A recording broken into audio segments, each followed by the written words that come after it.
Welcome everyone and welcome to this week's F3 track guide. We are at Monza and in particular Monza without the first chicane. So that start-finish straight becomes considerably longer as it merges into Curva Grande, as you can see in front of you. Now, as you can see, you may be thinking, why does that car look like he hasn't got no rear spoiler? Is it a glitch? No, that's just because I'm running a low downforce setup, quite a severe one, because to me personally this week, top end speed is going to be key because of how long that is. It's always important around Monza anyway, but it's going to be even more so with that first chicane removed. I did do some testing with some high downforce setups and they were around about 7 to 8 kilometers an hour slower than the low downforce setup. So we all know how good the F3 cars are in the drafts on a normal day, let alone with this track layout and with a low downforce setup. So yeah, we'll see how the week pans out, but personal opinion is that top speed is going to be key. Still able to get around the corners here nice and easily, and to be honest, none of the overtaking has ever really been done through the corners at Monza anyway, unless someone makes a severe mistake. It's always been on the straights and into the chicanes. So like I said, the downforce isn't really that much of a necessity this week. All about top end speed, but that means with a low downforce setup, our braking points are going to change because we're not going to be able to brake as late as we normally do. And it means we're going to have to utilize trail braking a lot more to be able to make up for that lack of downforce, get the car turning in through the corners. But we'll discuss that when we have a look at the flying lap. Speaking of the flying lap, I set a 1:36.4. That's round about my average pace, 36.4, 36.5. That's where I feel comfortable at, and that's pretty much where I was only able to get. I wasn't able to push that extra little bit of time. I did set a 1:36.2, but that was by exceeding the track limits at the Lesmos. So as anyone knows, the track limits there are quite harsh. But if you've got a couple of off-track spare at the end of the race and you're chasing someone down, you can probably utilize the runoffs there to gain a little bit of time, because there is quite a good amount of time to be gained there. Hence why the track limits are there in the first place. But yeah, as always, we are going to have the flying lap with the far chase camera angle. Then I'm going to analyze that flying lap, see where I maybe could have made up some time. There is definitely time to be made here. But as always, I hope this makes you more consistent here this week, makes you, gets you some good results. Monza's, I like Monza. It's a lot better than Lime Rock, that's for sure. But we won't talk about Lime Rock anymore. That's all in the past. But yeah, remember to hit that like and subscribe button, guys. Turn those notifications on. Feel free to join my Discord, which is in the link in the description below. And yeah, let's head into it.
So here we are, guys. We are on the start finish straight, and I might as well just press play because this is a very long straight here into Curva Grande, and it's self-explanatory. I don't need to tell you guys anything. So let's just press play, fall down on the throttle, all the way down into Curva Grande. Of course, just keep the wheel straight, no slight sudden movements. Now, as we're running through here, I will pause it and slow it down. We want to keep it tight to this curb, but because you're going so fast, we're at 263 kilometers an hour here, you don't want to touch this curb. Keep it tight, but don't touch it because it does unsettle it slightly. You won't crash, but you'll lose a couple of those kilometers an hour or miles per hour, which when the guys are behind you going severely fast, that makes all the difference. One thing I'd also suggest as well is to try and keep your steering inputs to a minimum here as well, because the more steering input you put into this around the corner, the more speed you're going to lose. So yeah, ever so slight steering inputs around here. Keeping it tight to the inside because we want to cover as little track as possible. And then we come down into the first chicane. Now I'm going to pause it here and play it slowly. And what we are keeping an eye out for, guys, as we just move it back, is this patch of concrete here, which is just before the 100 marker. In normal circumstances, because we're not normal track layout, because we're not carrying so much speed, as we haven't come all the way down from that long straight, we'll be braking on the 100 marker. But in this case, as you can see, I just start to brake pretty much on it, or just before, ever so slightly before. But that is my visual braking marker. And I'm shifting down into third gear here, turning in. And what we want to do is we don't want to get the car obviously being too slow. We want the car obviously to be able to roll through the corner through the chicane. So we can cut this quite a bit, this chicane, as you'll see. You can see there that I get two wheels over this orange curb. It's pretty much a non-existent sausage curb.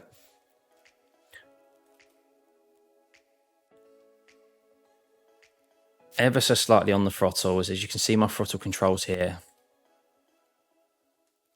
I'm allowing the car to roll through, and then as I get over it, I'm back on the throttle. Nearly full throttle, lifting off slightly, keeping it tight through here, because you can cut this slightly, but of course the car does really jump over it. Probably not the ideal line. Best to avoid it if you can, but if you do go into chicane a little bit too quickly, you can cut that.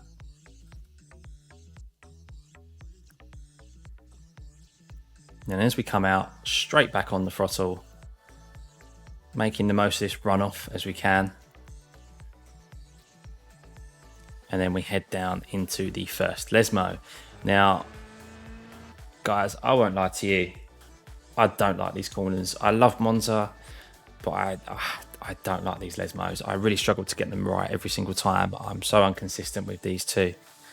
So try and explain to you as best as I can. Now, the main reason I'm inconsistent with these two is not so much the second one. The second Lesmo, as you'll see, I'm a lot better at, and there's a reason for that. Because the first one doesn't have any braking markers here, or any yardage markers. So we don't know how far we are.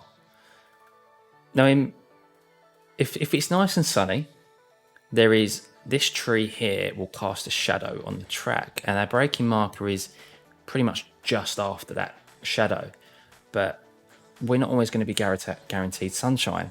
as you can see here. So where do I brake? And it's pretty much kind of just a visual thing and a feel thing. After running so many laps, there's nothing really that I concentrate on. But what I would say is that out the corner of my eye, as I'm approaching this here, I then start to get on the brakes. This orange bit, or as you get kind of this tree, you want to be braking probably about 20 meters before this. I wish I could kind of give you guys more, but there isn't really anything within the track that I'm looking at, and that's why it's so inconsistent, or why I'm so inconsistent here. And I think that's why a lot of people are inconsistent as well, because you never really hit the same braking point every single time. That's where the issues come from. But yeah, I would say as you see this come into your vision and as you're approaching it, just start to get on the brakes. And then that's when we start to turn in. We want to turn in before this concrete patch on the left-hand side. We want to allow the car to roll through. Now, I've done some experimenting as well in this particular setup. As you guys know, I'm using the Craig setup. I've tried rolling it through in fourth, and I've tried shifting down in third. I think when I go to a race setup where I'm going to have that extra fuel, I will be shifting down into third.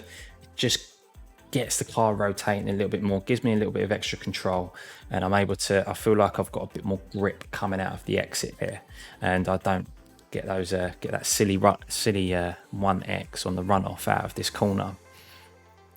But as you can see, we're turning in, keeping it tight to this apex, kind of just covering the brake a little bit. And as we get to this concrete patch, as you can see, I'm just starting to get on the throttle. What you're looking for is that as you're going around the corner, you're looking for this concrete patch, because that is when you want to get back on the throttle. If you get on the throttle too early, you're going to run wide, you're going to get a 1x, or worst case, you end up out here on the gravel. And I timed that. That was pretty good there. That was a pretty good one, but it's so difficult to get that right every single time. So don't stress yourself. As long as you carry some sort of speed through there. This one's the more important one, really, because you get this. If you muck up this exit here, of course you've got the long run up or the long run down into the Scary Chicane, which is another overtaking opportunity. So the second Lesmo comes up pretty quickly, and what we're looking out for is this 50 ball marker, and we are going to be braking just before it. As you can see, in normal circumstances we'd be braking, or with a high downforce setup, we would be braking on the 50, and then what we're doing is we're braking, and then you want to get off the brake just before you get to the corner. If you ride the brake through this corner, you're going to lose speed and you're going to affect your exit. And there's a number of ways you can take this corner. You can go a little bit wider, or just take a normal line, which means you get your two wheels on the curb here, not on the green stuff.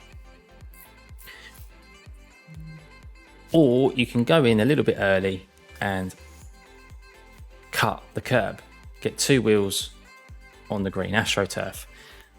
To be honest, I don't think one is quicker than the other, because if you go over the curb as we do here, the car does unsettle a little bit, and then if you don't take the curb and you go round it the normal way, keeping it tight to the apex, you've got a slightly wider line, so they kind of even themselves out in regards to their positives and their negatives.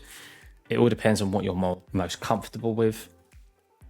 In this particular circumstance, I went over the curb, and then I'm back on the throttle. Really optimize this curb and this exit. You need to really, as I said, get on the throttle as you're hitting this apex. If you ride, it's very easy to ride the brake through this second lesmo here, trail braking, and that's just going to affect your exit. So a combination of obviously getting your turning point correct there, turning in correctly, and then getting on the throttle to maximize that exit.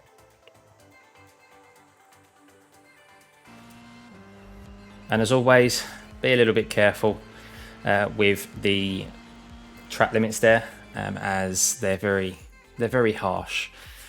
So it's so easy to run off, and it's through the course of a race, believe it or not, it's very easy to get into double figures just from those two corners. So as we go through here, I actually stick on the left hand side this time. Normally I'll go over to the right. What I do avoid is the middle of the track. Highly advise it, guys, because there's a little dip that you don't really notice in GT3 cars or GTE cars, but you do notice in the F3 cars, and you will pick up floor damage.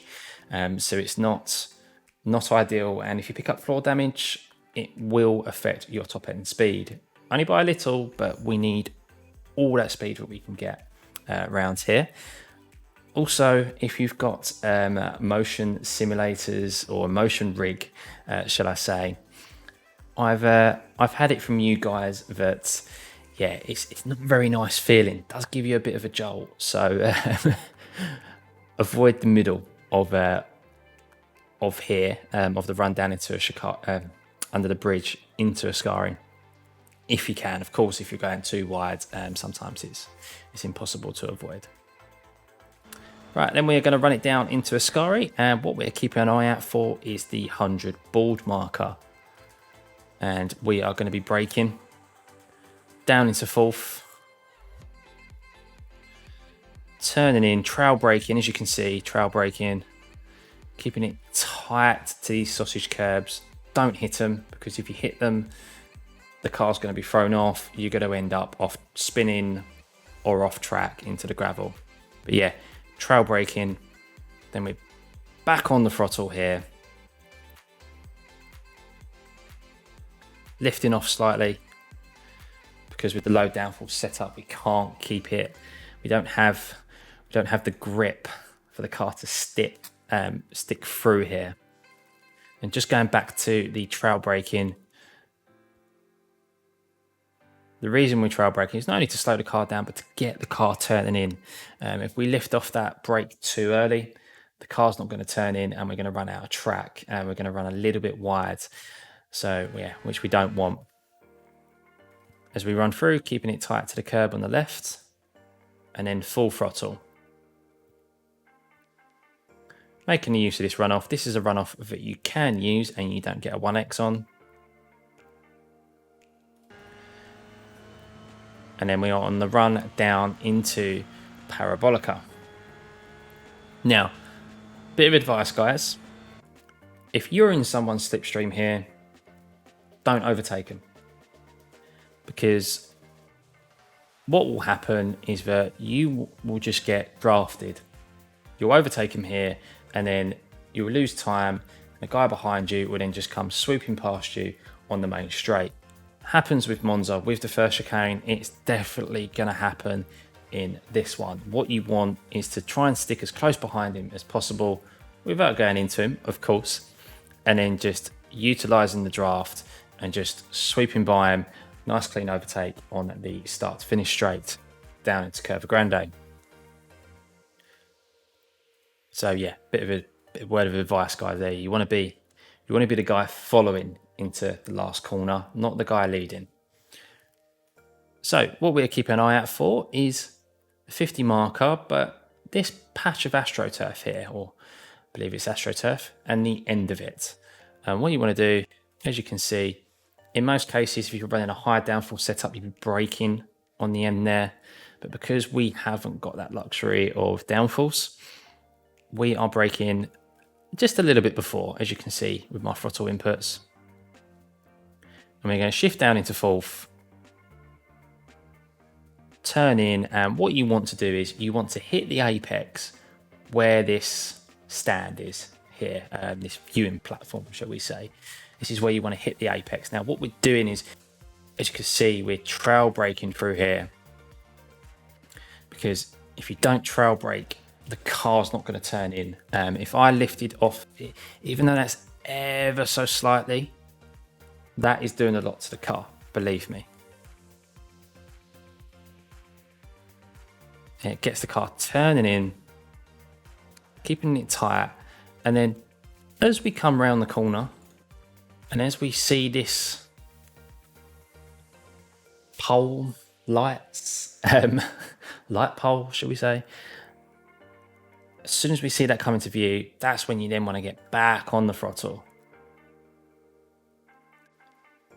Allow the car to drift out to the left hand side, because if you do keep the steering input too much over to the right, then the car will spin from underneath you. Allow the car to drift over to the left, full throttle, all the way back up into the gears, down into the main back straight. Such an important corner, guys. Important to get the exit there correct. Don't be the car leading into the final corner, because you'll just be a sitting duck on the straights and will definitely lose your position. I'm not saying if you are in front to completely lift off the throttle and brake check the people behind you. That is unsportsmanlike and that is good racing etiquette, so please don't do that.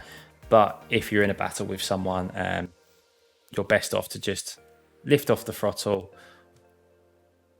go round behind them through Parabolica, and then get the run down into the second chicane, or the first chicane in this instance with this layout. But yeah, that's pretty much it, guys. Quite nice and simple. Really hope that helps you this week. As I said, highly recommend a low downforce setup. You'll just be a sitting duck on the straight here. That is where the majority of the overtakes are going to happen. So yeah, hope it helps. Remember to hit that like and subscribe button, guys.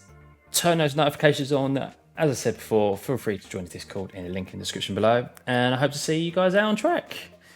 See you for the next one.